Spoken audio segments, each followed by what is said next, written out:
जो केमिस्ट्री में उसी चैप्टर में नया टॉपिक स्टार्ट कर रहे हैं आज अपन। टॉपिक है सॉल्यूशन। सबसे पहले अपन देखते हैं सॉल्यूशन का मतलब क्या होता है। तो सॉल्यूशन जो है ये होता है homogeneous mixture of to substances. Homogeneous का मतलब सेम थ्रू आउट, जो हर जगह पर एक जैसा है। फॉर एग्जाम्पल जैसे अपन ने शुगर को पानी के अंदर मिला दिया, तुमने उसको इतने अच्छे से पानी के अंदर घोल दिया कि वो जो पानी की मिठास है वो हर जगह पर एक जैसी है, तो अपन इसको बोलेंगे सॉल्यूशन, क्योंकि वो हर जगह पर उसकी स्वीटनेस एक जैसी बनी हुई है। तो ये सॉल्यूशन कहलाता है, homogeneous mixture of to substances. अब बच्चों सॉल्यूशन के दो कंपोनेंट्स होते हैं, दो पार्ट्स होते हैं। ये जो दो कंपोनेंट्स हैं सॉल्यूशन के, ये होते हैं सॉल्यूट और सॉल्वेंट। सॉल्यूट वो होता है which is present in lesser amount, solvent वो होता है which is present in greater amount. जैसे नॉर्मली जब अपन शक्कर को पानी के अंदर मिलाते हैं तो शुगर की क्वांटिटी कम रहती है, पानी की ज्यादा रहती है। तो शुगर हो गया सॉल्यूट, वाटर हो गया सॉल्वेंट। ठीक है, तो ये हो गया हमारा सॉल्यूट और सॉल्वेंट। अब सॉल्यूशन से रिलेटेड एक इंपॉर्टेंट टर्म है, इसको हम बोलते हैं कंसंट्रेशन ऑफ सॉल्यूशन। ये तुमने 9th क्लास में भी पढ़ा है, concentration of solution. Concentration of solution का मतलब amount of solute present in a given quantity of solution.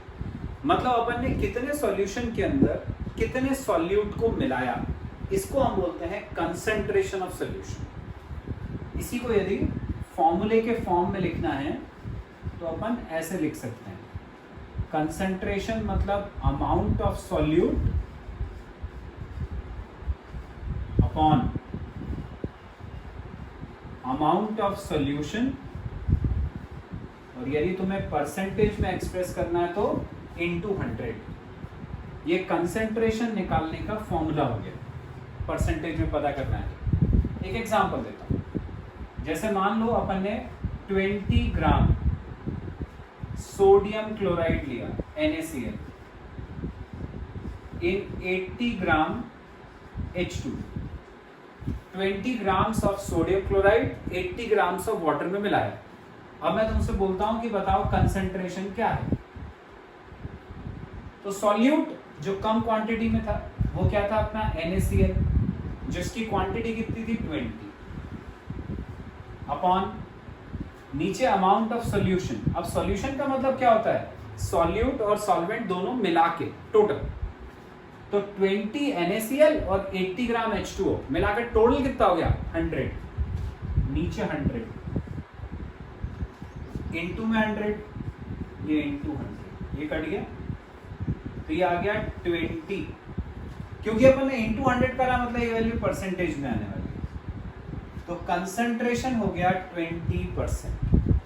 आगे समझ में? तो हमेशा कंसंट्रेशन अपन को ऐसे निकालना है, सॉल्यूट का mass upon total mass into 100। अब ये कंसंट्रेशन जो है ये अपन ने अभी परसेंटेज में निकाला, लेकिन कंसंट्रेशन जो है वो सिर्फ परसेंटेज में ही नहीं निकाला जा सकता, इसके और भी कई तरीके होते हैं निकालने के। ठीक है, मतलब परसेंटेज के अलावा अपन इसको और डिफरेंट वेज में भी एक्सप्रेस कर सकते हैं। तो अब वो डिफरेंट वेज देखेंगे अपन जिनसे कि अपन कंसंट्रेशन को एक्सप्रेस करते हैं अदर देन परसेंटेज। बच्चों कंसंट्रेशन को एक्सप्रेस करने के अब अलग अलग मेथड्स देखेंगे अपन। पहला मेथड है मास परसेंटेज। परसेंटेज में तो मैंने अभी तुम्हें बता ही दिया, उसी का नाम होता है, उसी मेथड को अपन मास परसेंटेज बोलते हैं। इसकी डेफिनेशन होती है, it is the amount of solute dissolved पर 100 ग्राम ऑफ सॉल्यूशन।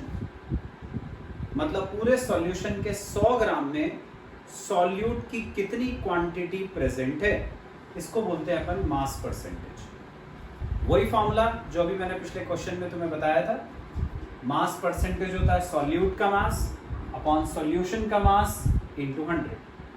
क्योंकि ये मास परसेंटेज है तो इसका जो आंसर आएगा वो अपन परसेंटेज में एक्सप्रेस करेंगे। आ गया, ये पहला मेथड है। सेकेंड मेथड है parts per million. Parts per million. Parts per million की डेफिनेशन होती है it is the number of parts by mass of solute dissolve per million parts by mass of solution. मतलब जैसे percentage था ना वैसे ही parts per million होता है, बस अंतर क्या होता है कि जैसे परसेंटेज में अपन इंटू 100 करते हैं वैसे मिलियन में अपन इंटू मिलियन करते हैं। मिलियन मतलब 10 to the power 6, तो सब कुछ वही है, बस यहाँ 100 की जगह पर मिलियन है तो 10 to the power 6। तो पार्ट्स पर मिलियन का formula mass of solute upon mass of solution into 10 to the power 6। Mass percentage में जो आंसर आता था उसमें अपन परसेंटेज लगाते हैं, पार्ट्स पर मिलियन में अपन लगाते हैं पार्ट्स पर मिलियन का short form ppm. Ppm parts per million. ठीक है, तो ये दो मेथड्स हो गए ऑफ कंसंट्रेशन। बच्चों दो मेथड अपन ने देख लिए, अब ये थर्ड और बहुत इंपॉर्टेंट मेथड है, ये तो मैं आगे तक काम आने वाला है, ये है molarity. Third method of expressing the concentration of a solution. Molarity की डेफिनेशन देखते हैं।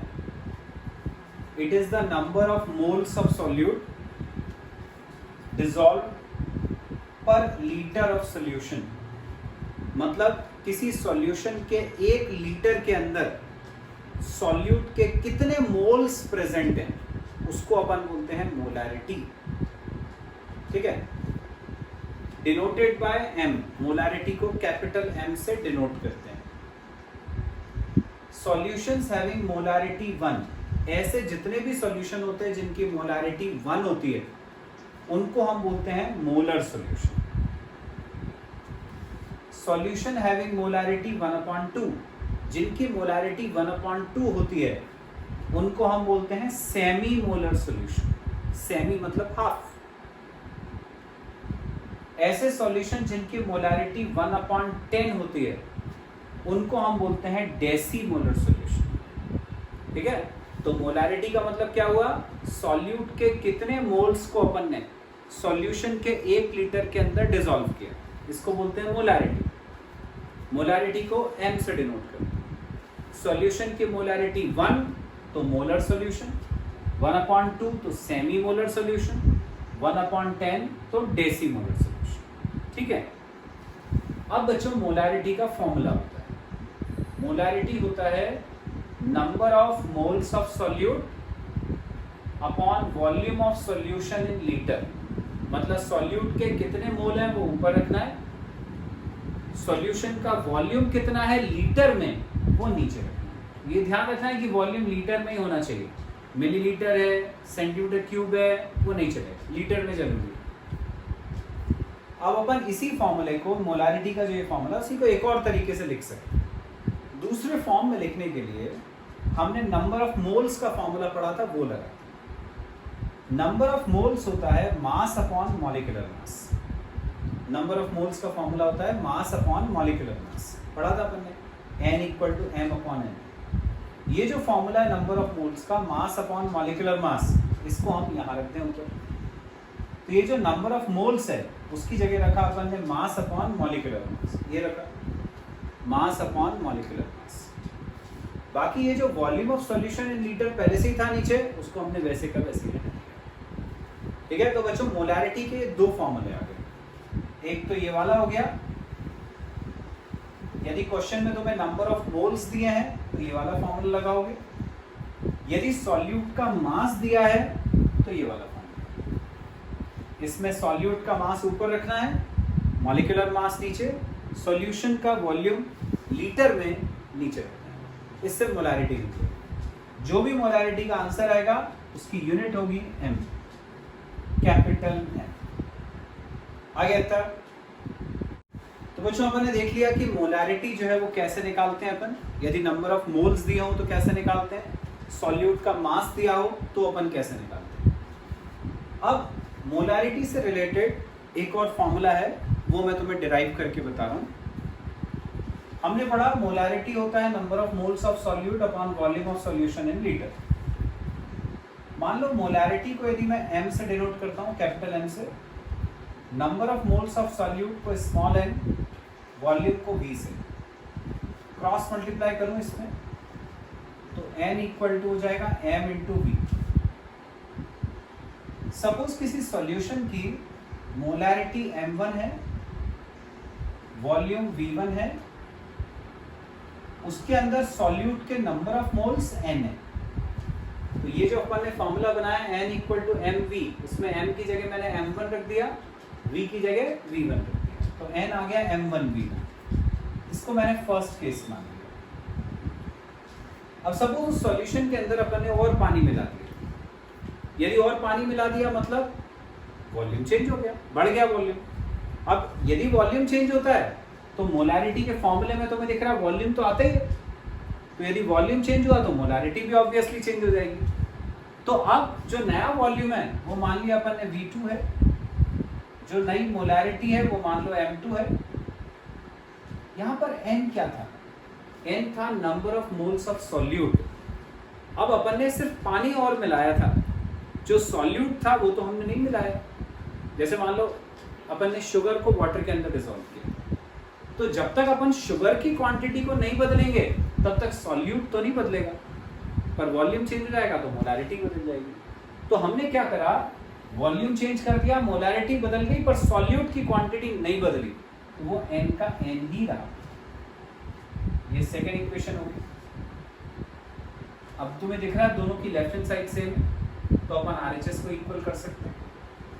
तो RHS को इक्वल करा तो m1 v1 इक्वल टू आ गया m2 v2। इसको हम कहते हैं मोलैरिटी रिलेशन। ये कहलाता है मोलैरिटी रिलेशन। ठीक है, तो अब इसके ऊपर बेस्ड क्वेश्चन आएगा तो क्या आएगा, कैसे आएगा? मोलैरिटी दे देंगे, वॉल्यूम दे देंगे, बोलेंगे बाद में वॉल्यूम इतना हो गया, नई मोलैरिटी निकालो। तो m1 रखा, v1 रखा, v2 रखा, m2 की वैल्यू पता चली।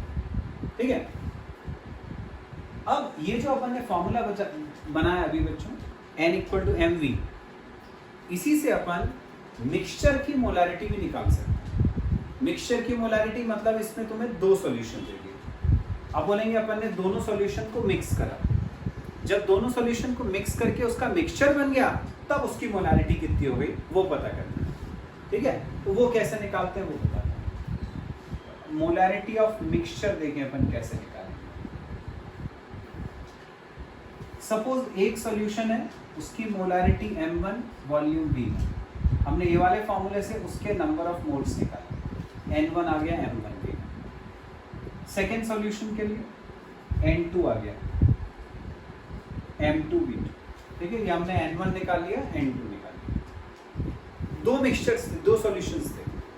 अब अपन ने उन दोनों सॉल्यूशन को मिक्स कर दिया। अब अपन ने मिक्सचर बना दिया, फॉर मिक्सचर। अब उसकी मोलैरिटी निकालनी है। तो हमने मोलैरिटी का फॉर्मूला क्या पढ़ा था? Number of moles upon volume of solution. Number of moles upon volume of solution. अब देखें क्या हो जाएगा इसमें। नंबर ऑफ मोल्स पहले वाले में थे n1, दूसरे वाले में थे n2। ये n1 की वैल्यू थी, वो n2 की। जब अपन ने दोनों को मिला दिया तो नंबर ऑफ मोल्स दोनों में ऐड हो जाएंगे।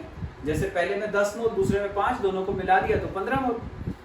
तो टोटल नंबर ऑफ मोल्स हो गए n1 प्लस n2, मतलब m1 v1 plus m2 v2। ये टोटल मोल हो गए अपॉन वॉल्यूम ऑफ सॉल्यूशन। मान लो जैसे एक वॉल्यूम अपना 5 लीटर था, दूसरा 2 लीटर था। जब दोनों को मिला दिए तो टोटल वॉल्यूम 5 + 2 7 लीटर। तो वॉल्यूम क्या हो जाते हैं, वो भी ऐड हो जाते हैं। तो टोटल वॉल्यूम हो गया v1 प्लस v2। तो ये बच्चों आ गया फॉर्मूला मोलैरिटी ऑफ मिक्सचर का। ठीक है, इसमें तुम्हें एक सॉल्यूशन दिया रहेगा, उसकी मोलैरिटी, उसका वॉल्यूम, दूसरा सॉल्यूशन उसकी मोलैरिटी, उसका वॉल्यूम, और बोलेंगे दोनों को जब मिला दिया तब मोलैरिटी कितनी हो गई। और इस फॉर्मूले में अपन वैल्यू रख देंगे, मोलैरिटी निकल आएगी। आगे समझ में? बच्चों एक क्वेश्चन देखते हैं अपन मोलारिटी का। क्वेश्चन है find the molarity of a solution having 20 grams of NaOH in 500 milliliter of solution। Molarity निकालनी है अपन। हमने मोलारिटी का फॉर्मूला पढ़ा था, मास of solute upon molecular mass into volume of solution in litre. देखें यहाँ पर सॉल्यूट का मास कितना है। क्वेश्चन है बोला है 20 ग्राम NaOH को अपन ने इतने सॉल्यूशन में डिसॉल्व कर, ये हो गया हमारा सॉल्यूट का मास 20 ग्राम। तो मोलारिटी के फॉर्मूले में वैल्यू डालते हैं। मास ऑफ सॉल्यूट की जगह रखा 20 अपॉन मॉलिक्यूलर मास। सॉल्यूट क्या है हमारा? NaOH। NaOH का मॉलिक्यूलर मास जितना भी होगा वो हमें यहाँ नीचे रखना है। NaOH का मॉलिक्यूलर मास कैलकुलेट करते हैं। सोडियम 23, ऑक्सीजन 16 और हाइड्रोजन 1, ये टोटल होता है 40। तो मॉलिक्यूलर मास की जगह रखा 40 इनटू वॉल्यूम ऑफ सॉल्यूशन। पर काय में चाहिए? लीटर में चाहिए। हमारे पास काय में? मिलीलीटर में। उसको लीटर में बदलना। तो 500 अपॉन 1000। 1 मिलीलीटर इक्वल टू होता है 1 अपॉन 1000 लीटर।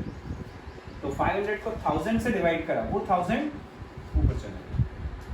500 अपॉन 1000, 1000 ये 20 से 40 कट गया 2 टाइम्स। 500 से 1000 कट गया 2 टाइम्स। 2 upon 2 cancel. तो मोलारिटी आ गई 1। मोलारिटी की यूनिट क्या होती है? M, capital M। तो आंसर आ गया 1 M। आगे समझ में? इस तरह से अपन मोलारिटी के क्वेश्चंस को सॉल्व